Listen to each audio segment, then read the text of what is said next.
সম্পর্ক সম্পর্ক কেমনভাবে রাখতে হয় সেটা বাবু তুমি আমাকে শেখাতে এসো না। আমি তো তাদের সাথেও হেসে হেসে কথা বলি যাদের মনে আমাকে নিয়ে টাটকা বিষে ভরা। তুমি দেখতে চাও যেন আমি পড়ে যাই, হেরে যাই, পিছিয়ে যাই, কিন্তু বাপু শোনো, একটা কথা মাথায় রেখো, আমি হেরে গিয়েও এমনভাবে জিতে যাব যে তুমি জিতে গিয়েও সারা জীবন পস্তাবে।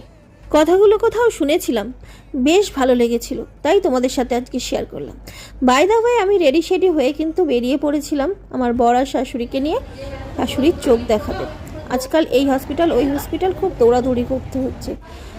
তো যাই হোক, আজকে চলে এসেছিলাম আই হসপিটালে। বেশ অনেক ঘন্টা ওয়েট করতে হয়েছিল, অনেকগুলো টেস্ট হয়, তারপরে ডাক্তার দেখে এবং অবশেষে ওষুধ দেয়, আর ওষুধ নিয়ে আমরা বাড়ি চলে আসি। আমি বাড়ি আসতে পারি না, কারণ আমার খানিকক্ষণ ডিউটি লেগেছিল দোকানে, আমাদের দোকানে যেতে হয়েছিল, তারপর আমি বাড়ি আসি।